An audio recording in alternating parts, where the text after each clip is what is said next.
రాష్ట్ర ముఖ్యమంత్రి తెలుగుదేశం పార్టీ అధినేత నారా చంద్రబాబు నాయుడు జన్మదినం పురస్కరించుకొని కాకినాడ రూరల్ నియోజకవర్గ కోఆర్డినేటర్ కటకంశెట్టి ప్రభాకర్ ఆధ్వర్యంలో కిరణ్ కంటి ఆసుపత్రి వారి నిర్వహణలో కరప మండలం పెనుగుదురు గ్రామంలో ఉచిత కంటి వైద్య శిబిరం నిర్వహించారు. ఈ సందర్భంగా శిబిరంలో కొంతమందికి కంటి ఆపరేషన్లు అవసరమని తెలియడంతో సోమవారం 40 మందికి పైబడి కంటి ఆపరేషన్లు చేశారు. ఈ మేరకు కటకంశెట్టి బాబీ హాస్పిటల్కి వెళ్లి కంటి ఆపరేషన్ చేయించుకున్న వారిని కలిసి ధైర్యం చెప్పి వారికి పండ్లు అందజేశారు. ఈ సందర్భంగా ఆయన మాట్లాడుతూ విజనరీ లీడర్ ముఖ్యమంత్రి నారా చంద్రబాబు నాయుడు నిండు నూరేళ్లు ఆయురారోగ్యాలతో వర్ధిల్లుతూ రాష్ట్రాన్ని మరింత అభివృద్ధి చేయాలని పెనుగుదురు గ్రామంలో జరిగిన కంటి వైద్య శిబిరం విజయవంతం కావడానికి సహకరించిన ప్రతి ఒక్కరికి కృతజ్ఞతలు తెలిపారు. ఇదే రీతిలో కాకినాడ రూరల్ నియోజకవర్గ వ్యాప్తంగా మరిన్ని కంటి వైద్య శిబిరాలు ఏర్పాటు చేసి ప్రజలకు మెరుగైన కంటి చూపు అందించేందుకు కృషి చేయడం జరుగుతుందని ఆయన తెలిపారు.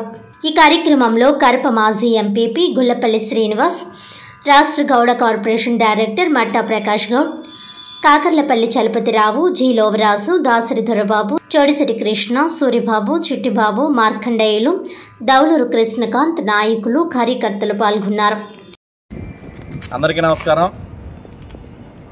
కాకినాడ రూరల్ నియోజకవర్గంలో కరప మండలంలో మరి అందరికీ కూడా పెనుగుదురు గ్రామంలో గ్రామ ప్రజలందరికీ కూడా కంటి వైద్య శిబిరం నెలకొల్పి అక్కడ ఉన్న చాలామందికి ఈరోజు కంటి ఆపరేషన్ చేయడం జరిగింది.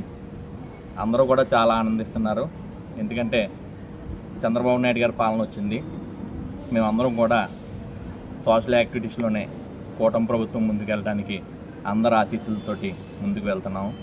అదే రకంగా చంద్రబాబు నాయుడు గారి పుట్టినరోజుని మొట్టమొదట అట్టగట్ట గ్రామంలో మేము కిరణ్ కంటి ఆసుపత్రి సౌజన్యంతో మేము ఏర్పాటు చేసినటువంటి మొట్టమొదటి శిబిరం సక్సెస్ అయ్యి నిన్న పెనుగుదురు గ్రామంలో రెండో శిబిరం కూడా అద్భుతంగా సక్సెస్ అయ్యి చాలామంది వచ్చి ఓపికే ఇంచుమించు 450 మంది వరకు వచ్చి ఈరోజు ఇంచుమించు 40 మంది పైన ఆపరేషన్ చేయించుకుని మరి అత్యంత కంటి చూపుతో తిరిగి వెళ్తున్నారు. అందరూ కూడా చంద్రబాబు నాయుడు గారిని, లోకేష్ బాబు గారిని, పవన్ కళ్యాణ్ గారిని ఆశీర్వదిస్తున్నారు.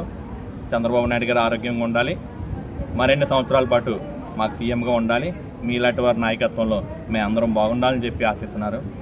అందరి ఆశలు, అందరి కోరికల మేరకు చంద్రబాబు నాయుడు గారు ఆయురారోగ్యాలతో ఉండి మన రాష్ట్రాన్ని ఇంకా అభివృద్ధి పదంలో ముందుకు తీసుకెళ్తారని చెప్పి కోరుకుంటూ మేము ఎప్పుడూ సదా మీ సేవలో ఉంటామని చెప్పి తెలియజేస్తున్నాం.